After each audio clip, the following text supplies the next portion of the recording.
In this lecture, we're going to explore the concepts of standardisation and variation in the Latin language. We saw in a previous lecture that the linguistic landscape of Italy used to be much more diverse.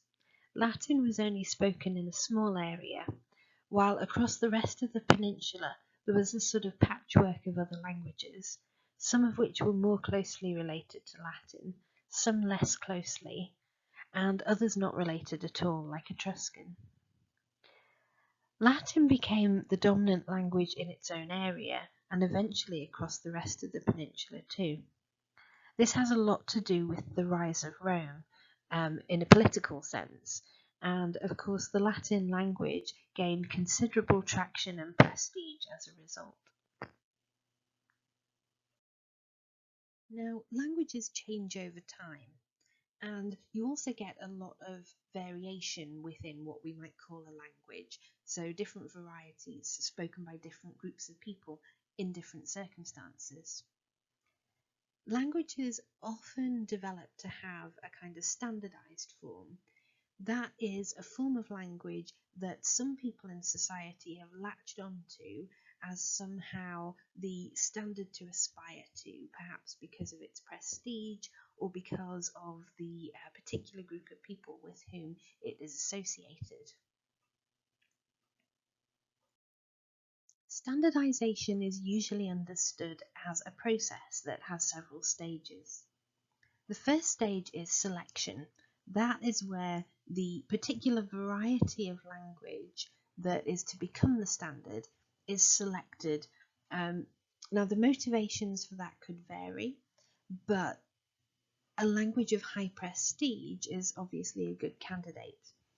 If you think about the English language, for example, we have the concept of received pronunciation, or the Queen's English, and that is actually historically quite complicated because this was originally a regional dialect, the dialect of Oxford, in fact, that happened to be selected as the one that would be the standard and that then kind of spread across the whole country as a kind of standard to aspire to. I mean, I come from the north of England, where originally my speech was quite regionally marked, and I think over time I've kind of aspired to receive pronunciation and my speech has kind of changed. People will often find that their own speech can vary in different contexts. So if you're speaking to your family, you're much more likely to use a version of language that is maybe more regionalized, that maybe you feel more comfortable with. If you are speaking to someone who you think of as having a kind of higher social status than yourself, you're much more likely to aspire towards a standard, especially if there's a considerable gap between your own language variety and the one that is kind of perceived as a standard in your society. For Latin, it's little surprise that the variety of language that was selected as standard was the one associated with the speech of the upper classes, essentially. So when you read literary works in Latin, especially those from, around the 1st century BC and a little later, you're reading that standard. There can be little bits of variation from author to author, but essentially everyone is writing in quite a standardized form.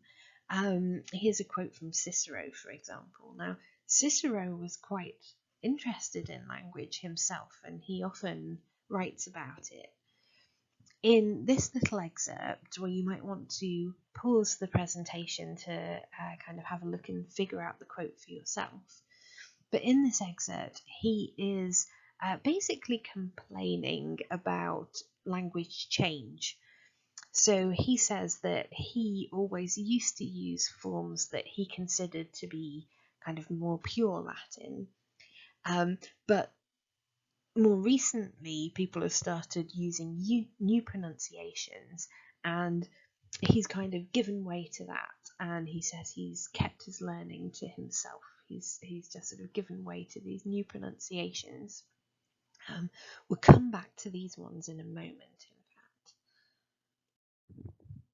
Now, the second stage of standardization is regularization. So here the selected variety of language is regularized in various ways. Firstly, it tends to have fixed grammar. That is a kind of standardized grammar with fixed rules, like the paradigms that you're used to learning when you're learning Latin.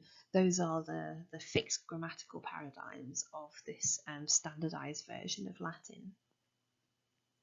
You also get standardization in vocabulary and also in spelling. Okay, especially the higher the rate of literacy in a society, the more a standardized version of language will tend to have orthographic or spelling standardization, so that anytime you write down a given word, rather than thinking about how it sounds, you have a sense of what the kind of correct form is to write down. And that brings us on to correctness as well. Now, it's absolutely typical of language standardization for ideas of correctness to become attached to that. So we just saw a quote from Cicero where he's complaining about language change, and he sees older forms of language as somehow more correct than the newer forms that are coming in. And that again is really typical.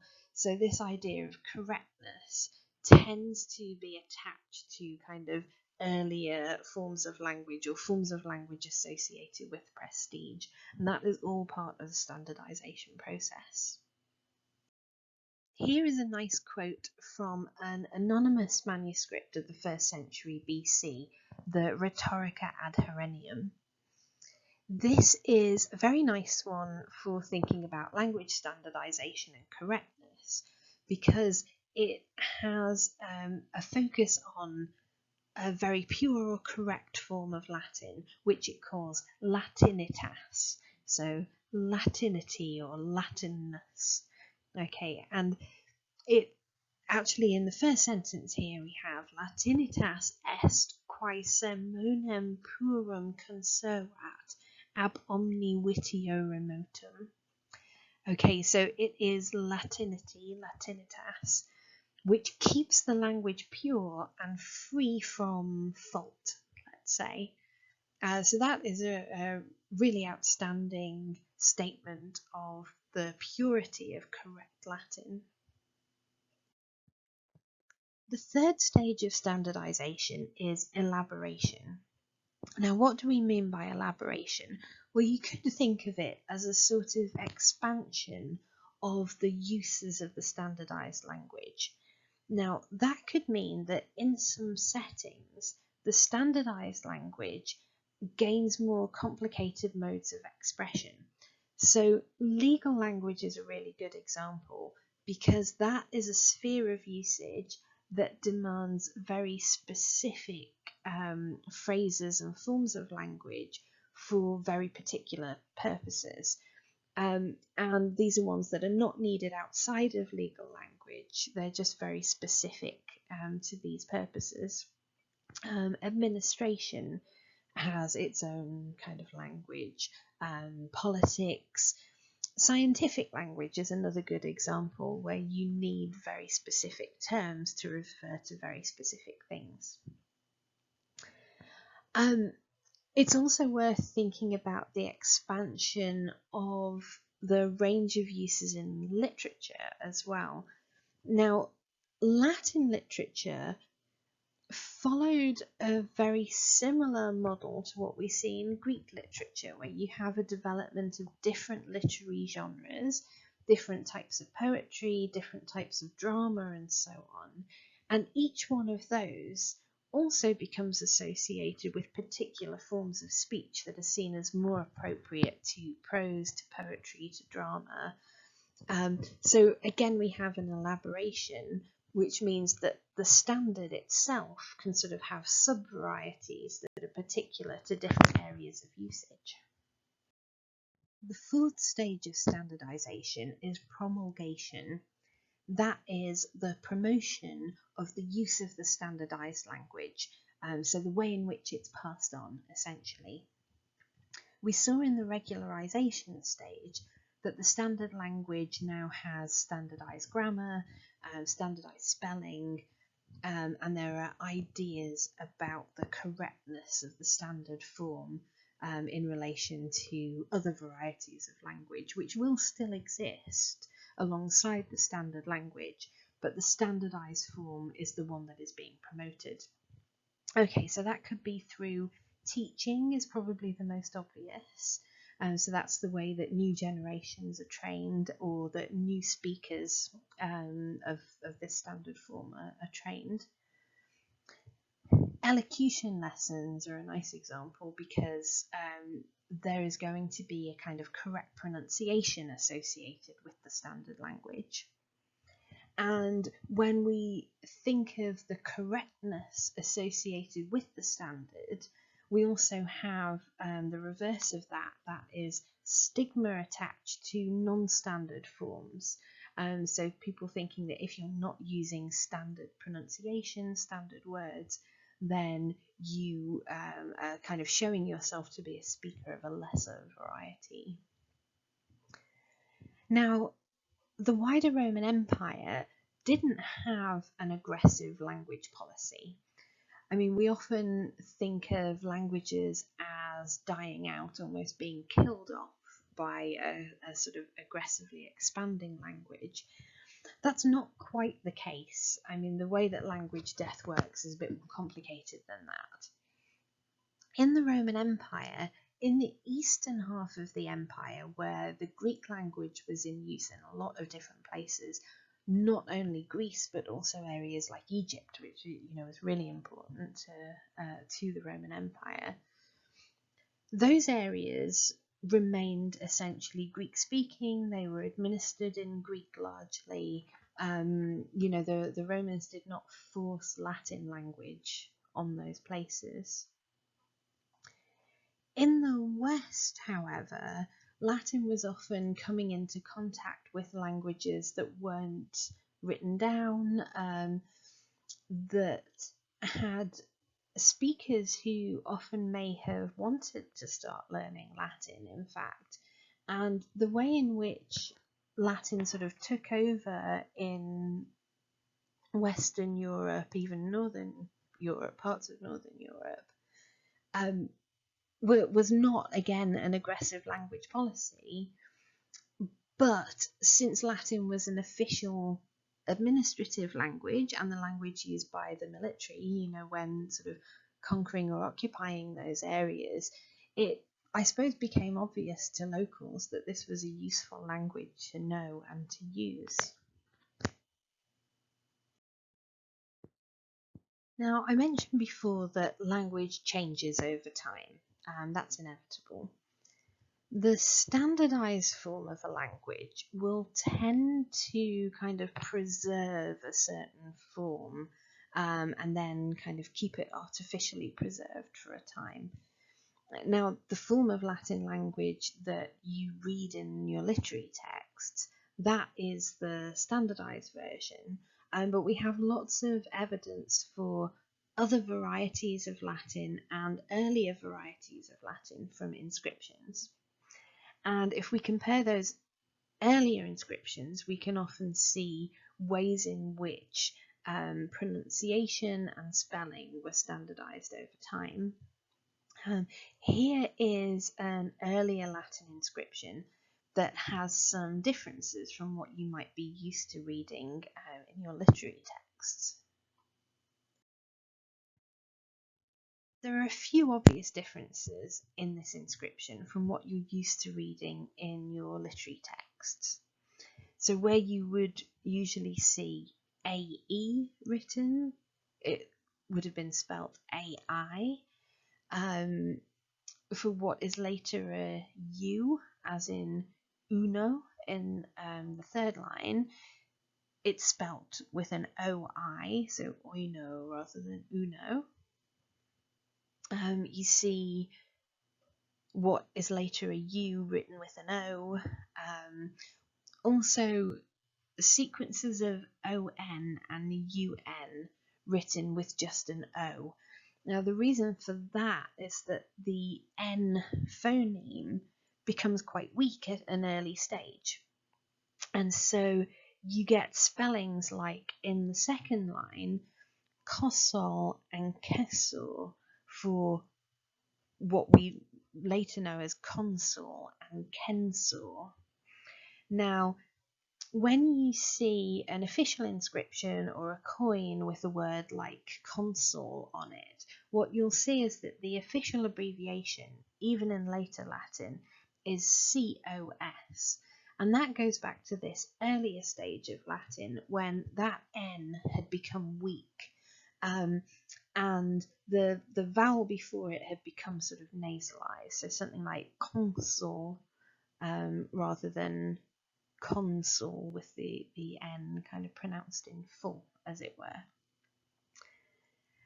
Now later on, that N kind of had a resurgence and it came back to standardized spelling. But because it was lost at an early stage when those abbreviations were kind of becoming standardized, the lack of N was sort of preserved in the abbreviations, but not in otherwise standardized spelling. There are a couple of others, so you see E where you'd expect I in certain contexts, also S where later you might expect a double S. Now, Roman culture had quite an interesting relationship with Greek culture over time, and there are periods when we can see a definite influence from Greek language on Latin language and on Latin phonology and spelling. The issue of aspirated stops is one that came up earlier in Cicero's complaint. This is essentially what he was complaining about, the introduction of Greek-looking aspirated stops in Latin.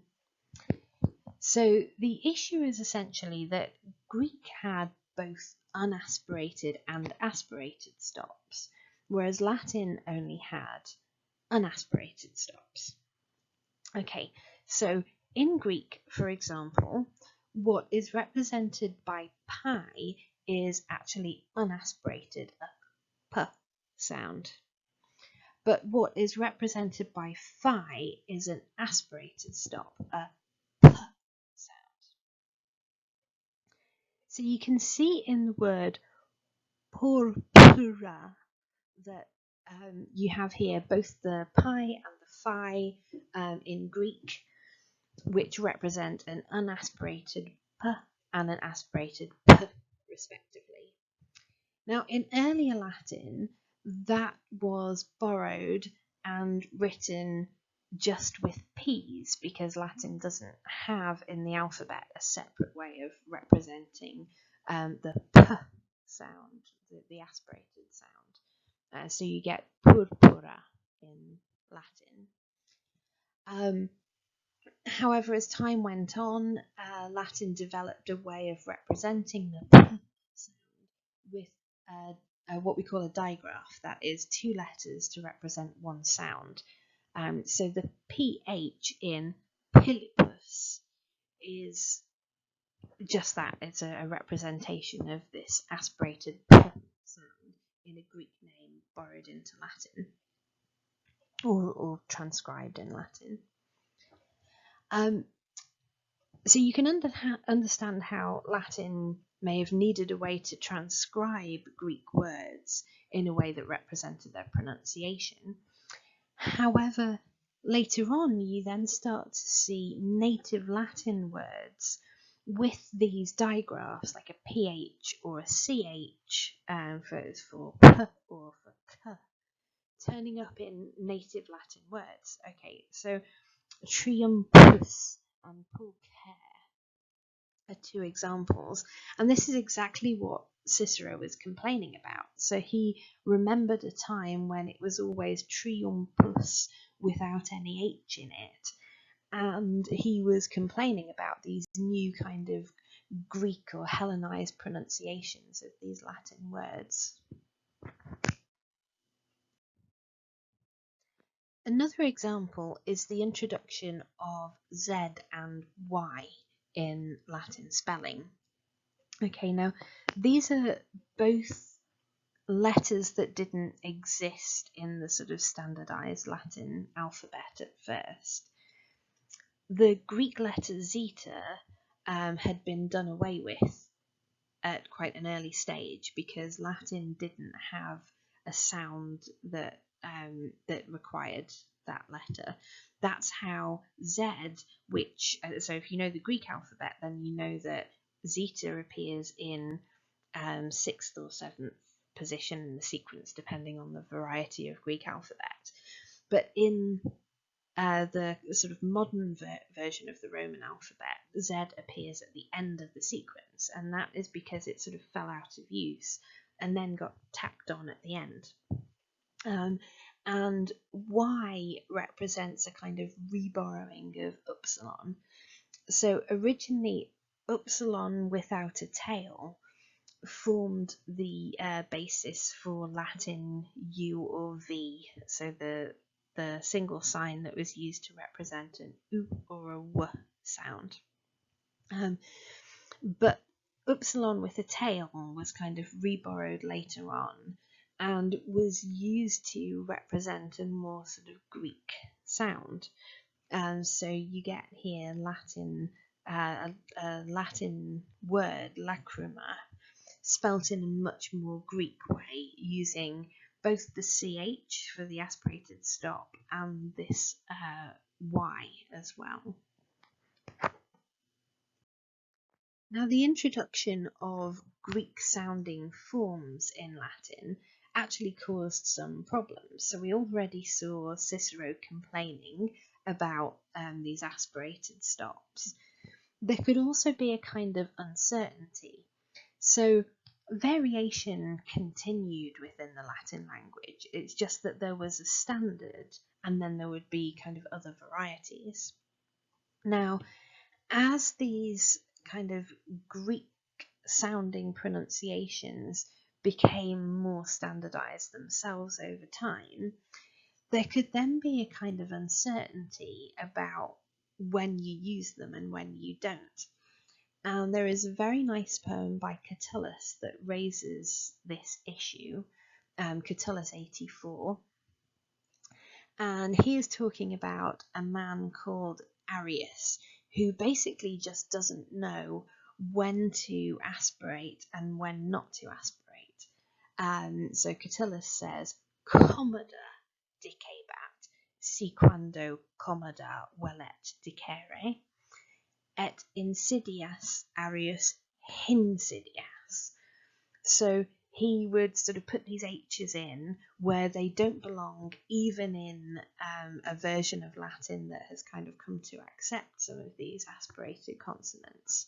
And we call this hypercorrection. So hypercorrection is when you apply a linguistic rule in the wrong way because you basically don't understand it properly.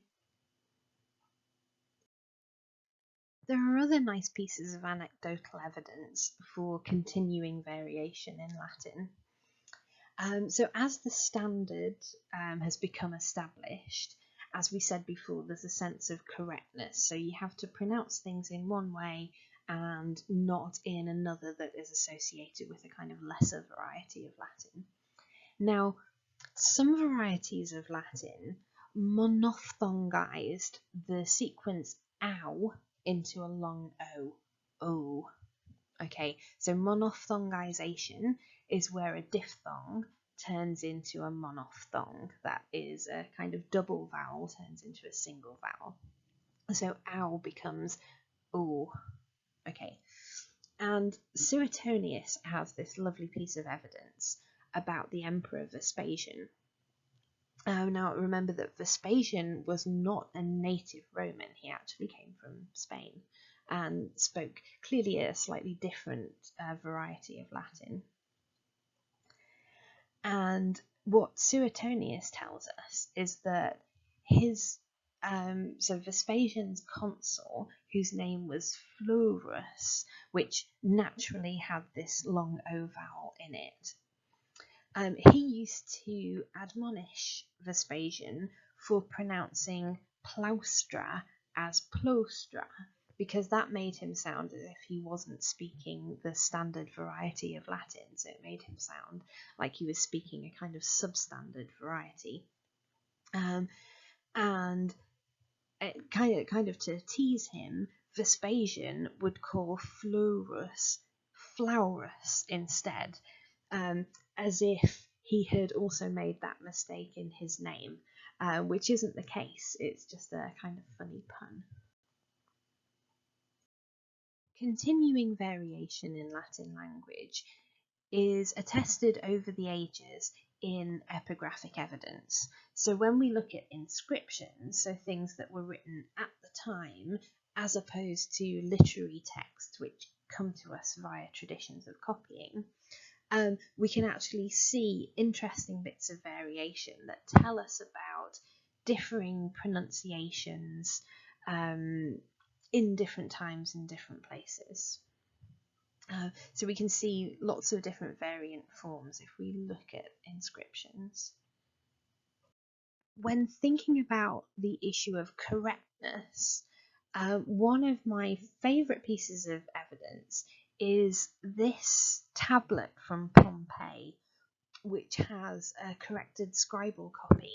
This is really interesting. So basically, one person has written down a version of a text and someone else has corrected it in various ways, kind of picking out mistakes that the original writer made. And that includes sort of various issues. So in the first line, scripsi is not supposed to be written with a double S.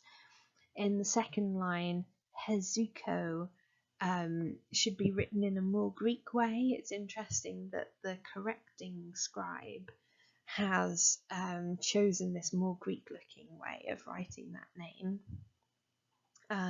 Sometimes there are bits of endings missing, sometimes letters missing, so quinquaginta for quinquaginta relates to the kind of problem that we saw before where N was becoming weak. Omni for omni shows an extra vowel being inserted into the middle of the word. Sometimes sounds go missing, as in mutos for mutuos. Summa for summam is interesting. Firstly, because the scribe has failed to put the double M in the middle, but also because they've missed off the M at the end. Now that is really, really common, and we know that that M on the end of words in Latin becomes especially weak as time goes on. And, well, you'll know from Romance languages, for example, that the object of a verb is no longer marked by a final M because those M's have fallen out of pronunciation.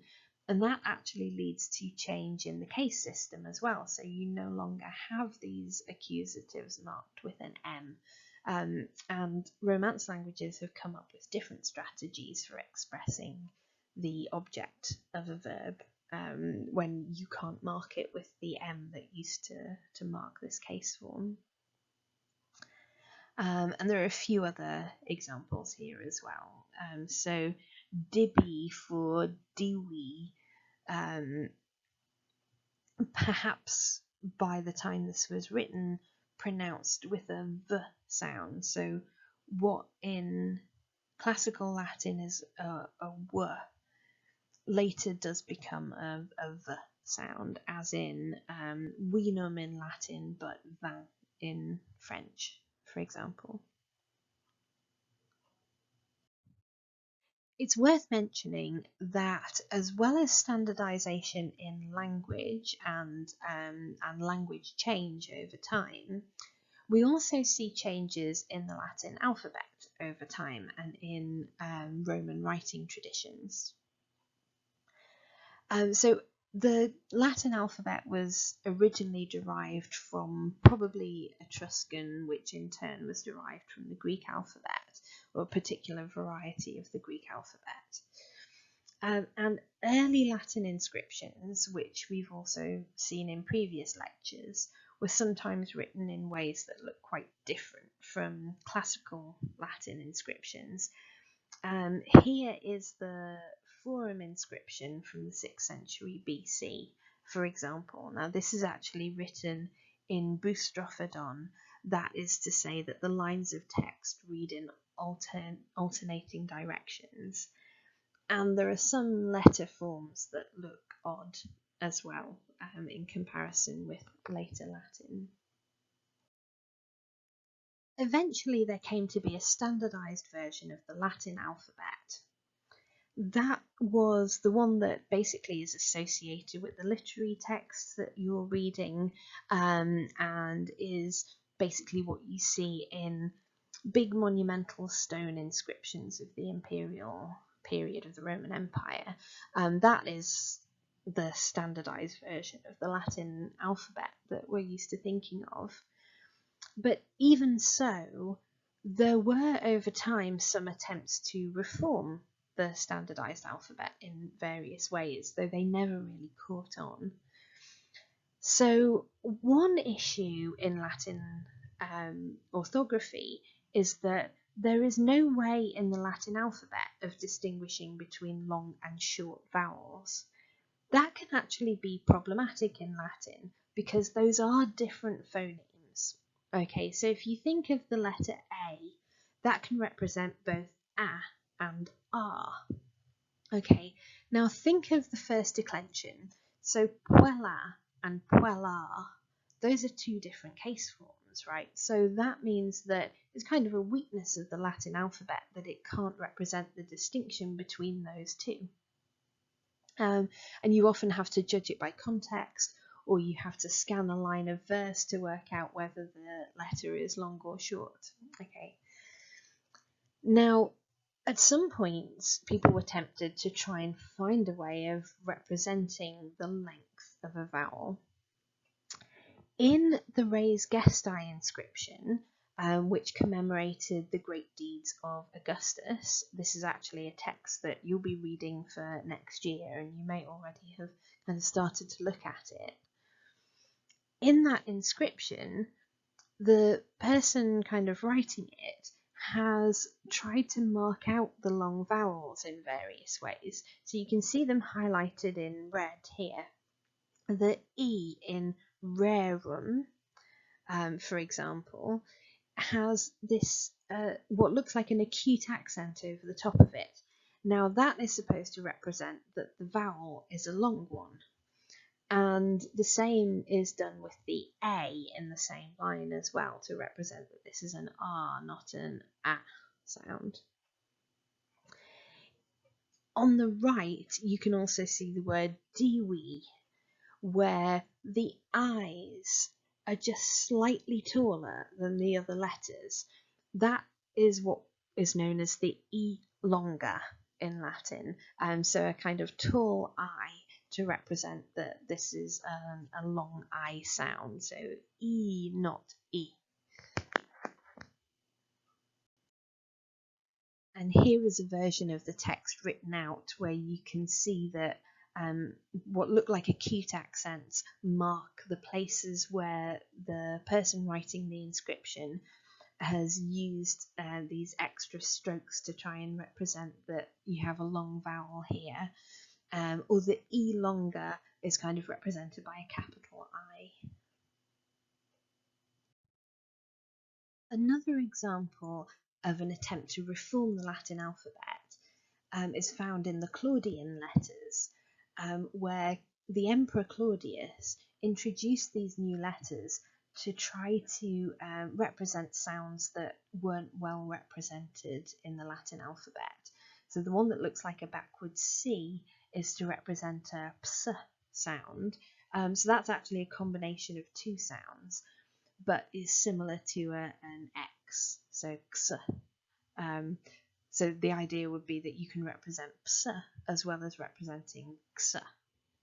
The one that looks like a sort of rotated upside down F is a kind of inverted digamma. If you've heard of the digamma in Greek, that is a letter used to represent the sound w. And the reason for that is that the Latin alphabet uses the same sign, the same letter, to represent both the vowel sound u and the consonant sound w. And introducing this special letter would then mean that you can split those up, and you use the standard V shape for an U for the vowel, and you use this new letter for the W sound. And then the third one is a kind of half H. It's slightly difficult to reconstruct the exact sound that's meant to be represented there. But this is the version of the standardized Latin alphabet that we usually think of. This is the Arch of Titus inscription. And you can see here also that Latin was written largely in scriptio continua. That is to say that you wouldn't leave breaks between the words. It's not always the case, but is in a lot of inscriptions. So here we have a kind of exercise in trying to split up the words in the right places, and I'll leave you to have a go at that for yourself. But this is at least a pretty standardized version of both the alphabet and the language.